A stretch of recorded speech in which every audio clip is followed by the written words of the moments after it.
Today, I'm going to share with you 5 foods I ate every day to finally lose 45 pounds of menopausal weight.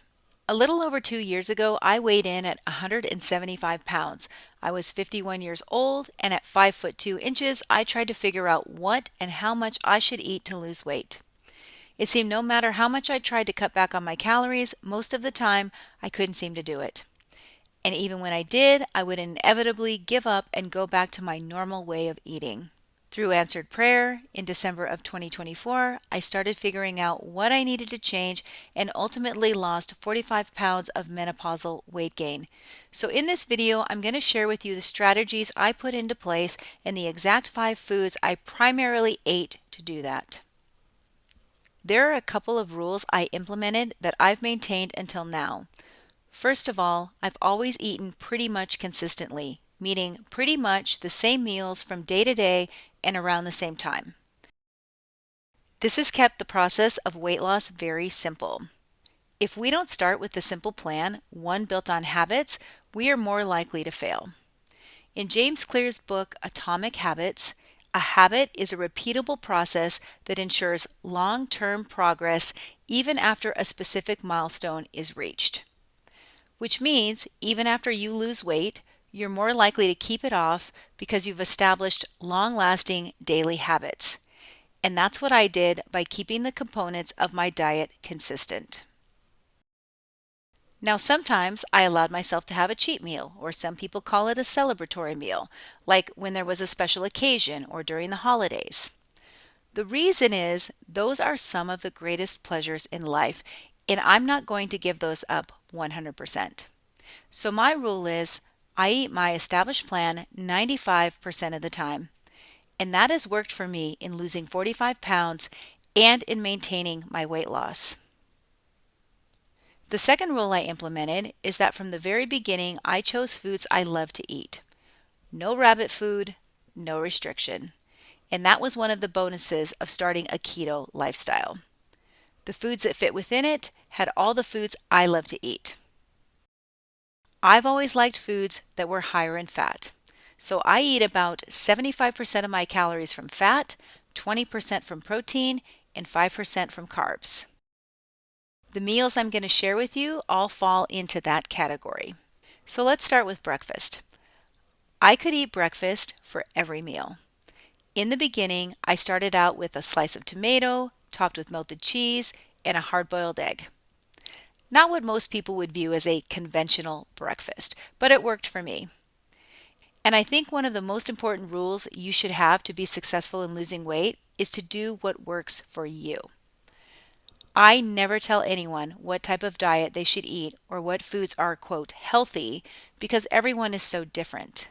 And that's why I hate when influencers try to pin you in a corner that you have to eat this, you have to eat that, because it's a one-size-fits-all approach, and I fundamentally disagree with it.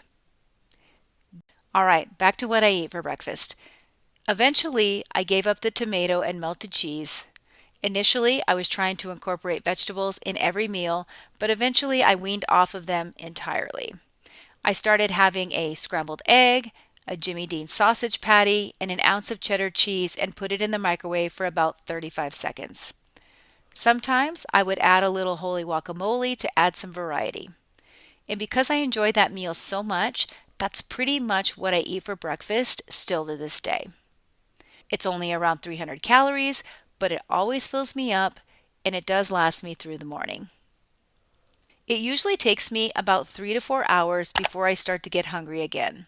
One of the nice benefits of eating low carb or keto is that I can go so much longer without being hungry or having cravings. I keep my carbs under 20 grams a day. Then I will add a moderate amount of protein and finish up my meal with a lot of fat. As I've been losing weight, I've progressively lowered the amount of calories that I have in each of my meals.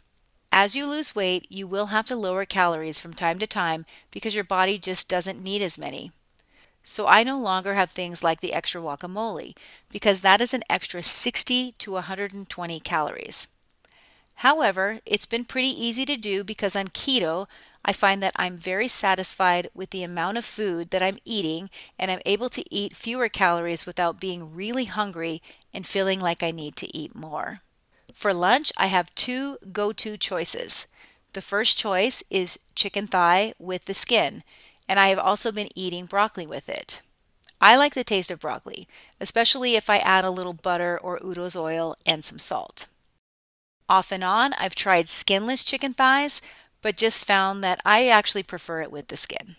If I'm craving a little higher fat lunch, I will have a hamburger with melted cheese, mayo, sometimes topped with a slice of bacon if I have it, and some hamburger seasoning and salt. I do have to be careful though, because the calories in the hamburger do add up, and at the end of the day, calories do matter, especially if you're around 5'2" like I am. We just simply don't have as much bandwidth like our taller friends. For dinner, in the beginning, I would just kind of eat whatever the family ate. I wanted to be able to eat some of the meals that my family was eating, even though they weren't on keto.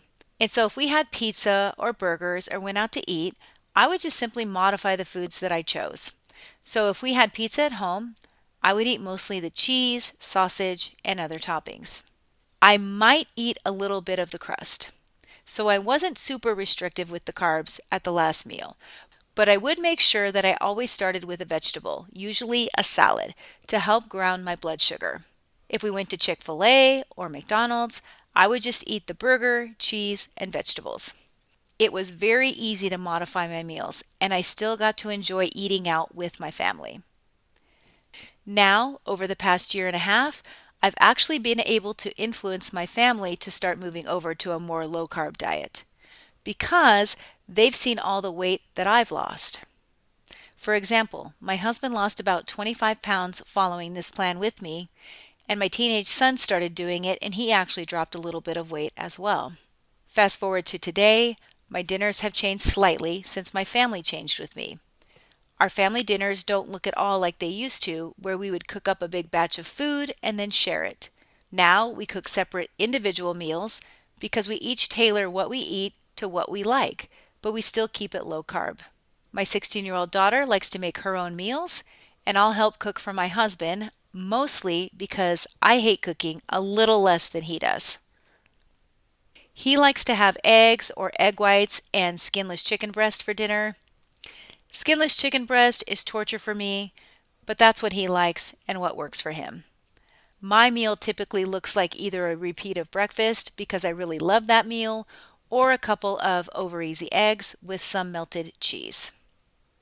For snacks, I love different flavors of pork rinds. I've found that out of all the stores, Walmart has the biggest selection. My favorite brand is the Mac pork rinds, and I recently found a fun version where they included extra tallow or fat. They're called Golden Cracklins, and they are delicious. But I had to cut myself off because they were a little too good, and it was getting hard for me to stop eating them. I also like the salted roasted pecans at Walmart. I've tried a lot of different brands, but that's hands down my favorite. Just make sure that you get the salted roasted, not the honey roasted, because honey roasted pecans have sugar added and too many carbs. I usually have one or two snacks during the day if I get a little hungry in between meals. But I always have to monitor and ration my snacks because I will have a tendency to see my weight go up if I partake too much. And sometimes I have such low self-control, I have to either throw them out for a while or give them to my husband to hold me accountable. Now we have to talk about treats. I don't think it's realistic to think you're going to abstain from treats while you're trying to lose weight. We need to set up our meal plan from day one to be sustainable and reasonable. So from the beginning, I knew I had to find a substitute for chocolate, which is why I was pleasantly surprised to find the Lily's brand. They have a peanut butter cup that is to die for, and I would have one of those every night after dinner for dessert. They also have delicious chocolate bars. My favorite is the dark chocolate sea salt. I can break off a couple of pieces of that. They're about 1 gram of carb each, and I can enjoy a little bit of sweet after my meal. Having a sweet treat at the end of the meal does something very important. 1, it gives you something to look forward to. And 2, it actually signals to your brain that the meal is over. If I feel like I still want to eat more even though my meal is done, if I have a small amount of Lily's chocolate, that feeling goes away. And what I love about the Lily's chocolate is I don't have that feeling that I need to just keep eating more and more of it like I do with regular chocolate. I might also have a couple of squirts of whipped cream with a little bit of cocoa powder mixed in. It's almost like a Hershey's chocolate cream pie without all the sugar. The last and a very important quote snack that I have every single day is my version of a skinny mocha. Sometimes it's more like a skinny hot chocolate if it's later in the day and I don't want to have coffee. But I'll sip on 3 to 4 of those per day. And that helps me get from one meal to the next. It's also a great stopper to my meals. I make them with 4 packets of Sweet and Low, a little bit of instant coffee, 1 tablespoon of Coffee Mate's caramel chocolate creamer, and my new favorite addition, the Skinny Mix's caramel drizzle. Now I know some of you don't do Sweet and Low, and that's fine. Again, do what works for you and what you feel good about. If it's the holidays, I'll switch out my creamer to some of the more fun festive flavors like pumpkin spice and peppermint mocha. In the beginning of my journey, I started by lowering the hot chocolate powder in my mochas to a teaspoon, which ended up being around 15 calories. This was far below the 150 calories per cup I used to drink. Times that by 3 per day, you could see why I was overweight. Gradually, I started getting used to less, and now I don't use any hot chocolate at all. Later in the day, I'll use cocoa powder with no sugar added, and it has about 5 calories per teaspoon. From time to time, I will add a little bit of whipped cream on the top as a special treat, but it's still very low carb. I've also been trying to drink 2 big Stanleys of water per day, and that helps me with staying full longer. A hack I've been using is I will take sips of water in between my sips of my skinny mochas. And that's my typical menu and strategies that helped me lose 45 pounds of menopausal weight gain when nothing else was working. If you want to hear in more detail the plan I followed, you'll like this video right here in the end screen.